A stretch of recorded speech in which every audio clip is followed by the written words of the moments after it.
Salut tout le monde, salut les monégasques, bienvenue pour une nouvelle vidéo. Alors comme vous le savez, la Ligue 1 reprend demain. Et voilà, donc on va rattaquer ce week-end tranquillement les petites vidéos, les débriefs. Mais là pour aujourd'hui, en fait, on va faire une petite vidéo un peu ludique, un peu rigolote, voilà, pour reprendre en douce le football et l'AS Monaco. Et donc on va faire une petite vidéo en fait en partenariat avec la page Facebook 100% Monaco. On l'avait déjà fait il y a quelques années. Et donc voilà, je vais répondre à une dizaine de questions, voilà, voilà pour rigoler, pour se détendre, voilà, pas de sérieux et juste des petites questions sous l'angle du tu préfères. Voilà. Ah ben on commence.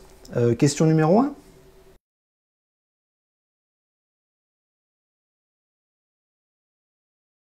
Bon, ben, vous avez vu, c'est des questions qui sont un petit peu casse-gueule parce que c'est difficile de pencher vers l'un ou l'autre et de répondre comme ça du tac au tac.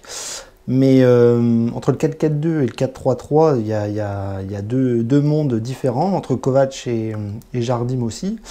Mais moi, personnellement, je suis un adepte des systèmes à deux attaquants. J'aime beaucoup ça. Je trouve que c'est beaucoup plus facile pour mettre des buts, tout simplement. Il y a plus de présence dans la surface. Il y a beaucoup plus d'offensives qui arrivent à terme, en général. On l'a vu sous Jardim. On l'a vu aussi un petit peu sous Moreno. Mais quand on avait Ben Yedder et quand on avait Slimani, ça claquait pas mal de buts, mais on a vu aussi à l'époque avec Falcao et Germain, voire Mbappé. Et donc moi j'aime bien les systèmes à deux attaquants. Mais là, manque de bol, on a Kovac qui n'a pas l'air de partir là-dessus. On parle plus d'un 4-3-3, d'un 4-2-3-1. Ça dépend un petit peu de l'animation. Je ne suis pas sûr qu'on va avoir un système à deux attaquants. Kovac a pu jouer en 3-5-2 il y a quelques années, voilà, mais je pense que c'est pas quelqu'un qui va développer ça. Et en plus sur le mercato, on voit qu'il n'y a pas forcément de volonté d'acheter quelqu'un aux côtés de Ben Yedder. Donc je pense qu'on va rester dans ce schéma-là. Mais moi personnellement, si je devais choisir, oui, je préfère le 4-4-2 au 4-3-3.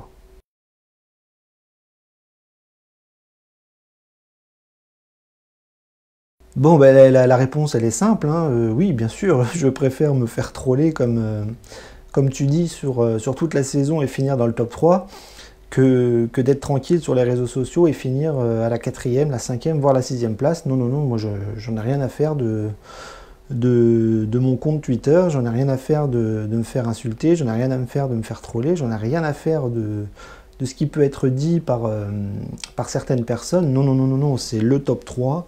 Qu'importe ce que je vais vivre sur les réseaux sociaux sur toute la saison, c'est le top 3, c'est l'Europe. Monaco doit absolument finir dans les 3 premiers l'année prochaine.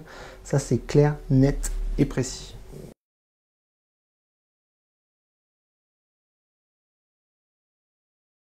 Fabregas ou Jovetic? Fabregas, parcimonie ou Jovetic, pardon, à 100%. Mais c'est très clair. Je garde Jovetic. Manque de bol, vous voyez dans la question, il y a... Tout est biaisé parce que Fabregas risque... alors, en tout cas, si les deux restent, je pense que Fabregas ne jouera pas beaucoup. On a bien vu que son niveau était extrêmement bas à l'AS Monaco. Je ne suis pas sûr qu'il explose l'année prochaine. Par contre, c'est un joueur d'expérience, c'est un joueur important, c'est un joueur star de par sa carrière. Mais je pense que oui, Fabregas, on ne va pas le voir beaucoup. Il va être beaucoup blessé, il va être beaucoup sur le banc, il va être beaucoup en dehors du 11 titulaire. Et puis Jovetic, c'est pareil. Ben, c'est pareil, Jovetic, on n'est pas sûr de le garder. Peut-être qu'on va perdre les deux. Peut-être qu'on va garder les deux aussi. Mais en tout cas, Jovetic à 100%, moi, j'y crois pas. Je n'y crois plus. C'est un peu comme Pellegrini, c'est un peu comme... des joueurs comme ça qu'on espère voir à 100%, mais ça n'arrivera jamais, je pense. Donc la question, bien sûr que je garde Jovetic à 100%, je ne garde pas Fabregas, mais la réalité fait que les deux risquent de disparaître.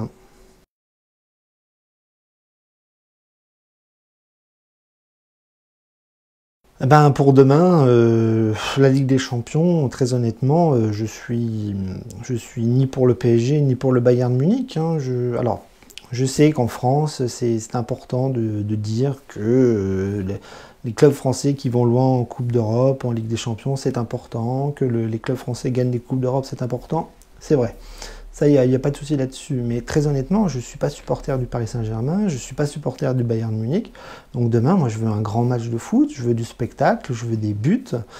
Et que le meilleur gagne, j'ai envie de dire. Hein. Je suis pas, je vais pas être chauvin, je vais pas être franco-français et tout ça. Non, je suis pas supporter de Paris, je suis pas supporter de Munich. Donc je suis ni pour l'un ni pour l'autre, je suis pour du spectacle, du football. Et puis après, oui, bien sûr, la France, la Ligue 1, le Paris, etc. C'est bien, c'est important, mais personnellement, non, je suis supporter de Monaco et je ne suis pas supporter de Paris ou de Munich. Donc très honnêtement, je suis pour personne. Je suis pour du beau et du grand football demain. Voilà.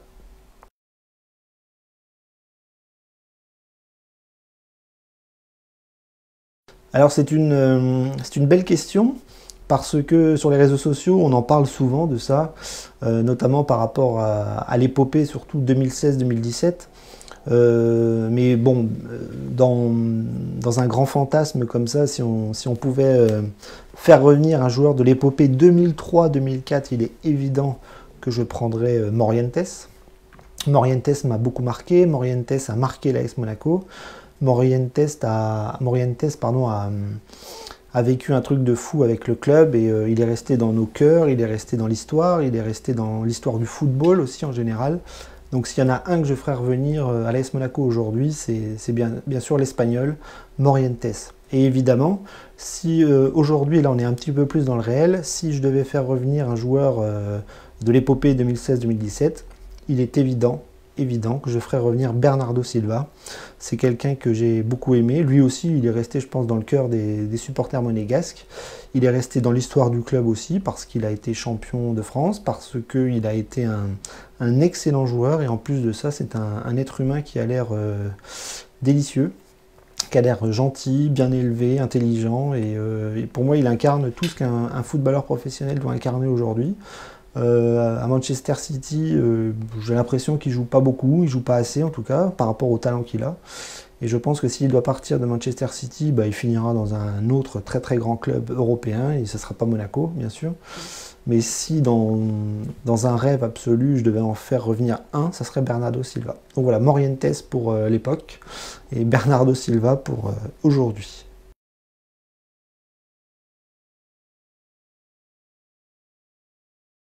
Alors les maillots, moi je suis pas quelqu'un de très difficile. C'est-à-dire que j'aime tous les maillots de l'AS Monaco, quelle que soit la forme, quelle que soit la coupe, quelle que soit la marque.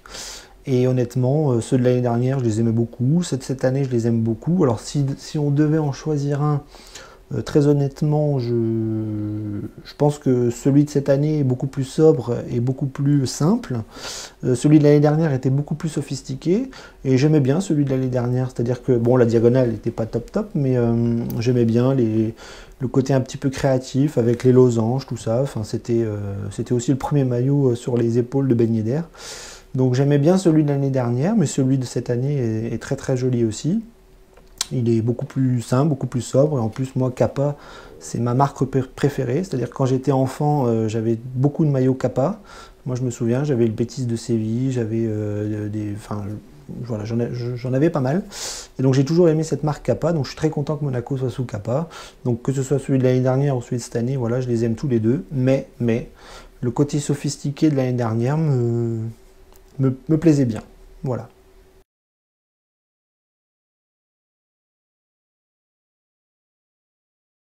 Meilleure attaque ou meilleure défense? Alors on a vu que l'année dernière on avait un petit peu les deux en fait, enfin les deux. On avait la meilleure attaque, une des meilleures attaques, ça claquait beaucoup de buts, et on avait aussi une pire défense. Donc alors je dois vous avouer que je sais pas, je pense que c'est important d'avoir une base solide. Euh, Marquer des buts, on y arrivera toujours. Hein. On n'en mettra peut-être pas 4 ou 5 par match, mais je pense que dans le football, c'est un petit peu comme une pyramide. Donc si vous avez vos fondations et votre base qui n'est pas bonne, vous ne pouvez pas avoir le reste en fait. Donc si je devais choisir entre la meilleure défense ou la meilleure attaque du championnat, je pense que je choisirais la meilleure défense. Et d'ailleurs, c'est pour ça qu'on a pris Disasi, parce qu'il fait partie d'une des meilleures défenses l'année dernière au stade de Reims. Et je pense que les dirigeants monégasques ont bien compris qu'on avait de gros soucis défensifs depuis pas mal d'années. Et qu'on va travailler là-dessus pour éviter de prendre des pions à l'appel. Voilà. Dès demain, j'espère qu'on va être costaud, qu'on va pas prendre de but et qu'on va être tranquille défensivement. Donc voilà, dans la question, je choisis, enfin, si je devais choisir, je choisirais la meilleure défense, bien évidemment, pour avoir des bases solides, pour pouvoir être tranquille devant.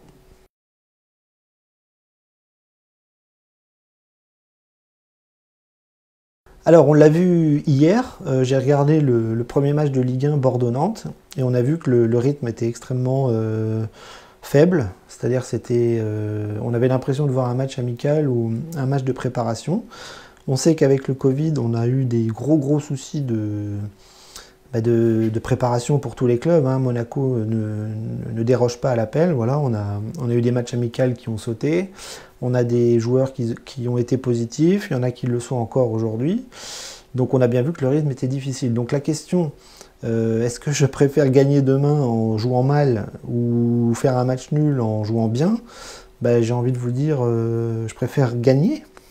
Je veux dire, on a un début de calendrier à Monaco qui est assez facile, et je pense qu'il va falloir engranger un maximum de points. Le PSG est dans sa partie un peu européenne, là, donc ils ont mis pas mal d'énergie dans la Coupe d'Europe, et peut-être qu'ils vont la gagner demain. Donc Lyon, Paris, voilà, ont déjà beaucoup d'énergie, et nous on commence, donc il va falloir, au-delà de l'énergie qu'on n'aura peut-être pas à 100%, ben, il va falloir des points.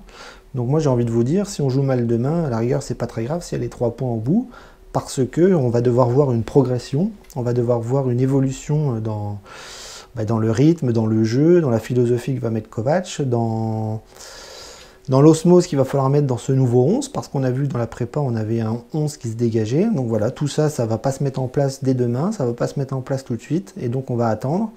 Donc demain, on n'aura peut-être pas du beau jeu, on n'aura peut-être pas... En plus, on va jouer à 13 h en plein cagnard, ça va être terrible pour les organismes, donc le spectacle ne sera sûrement pas au rendez-vous demain. Mais donc je veux les 3 points. Voilà. Donc si je devais répondre à la question, ça serait mal jouer, mais prendre 3 points. Voilà. Par contre, il ne faudra pas qu'on joue mal toute la saison, parce que là, ça va être insupportable.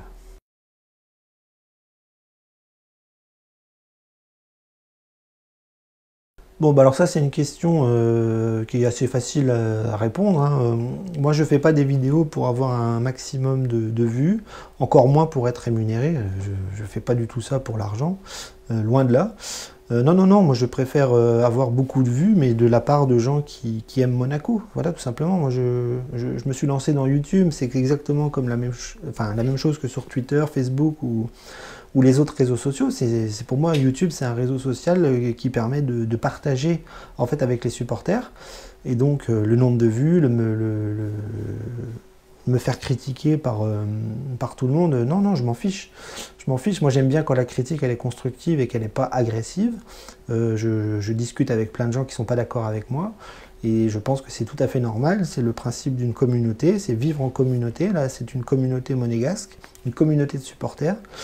Et donc moi, mon but, c'est d'avoir voilà, un nombre de vues en adéquation avec le nombre de supporters qui aiment le club. Voilà, on est là pour le même projet. Donc non, je me fous du nombre de vues, je m'en fous d'être rémunéré.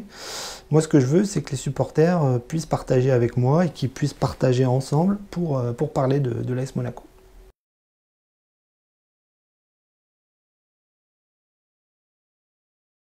Bon, bah ça, c'est quand tu veux. Hein.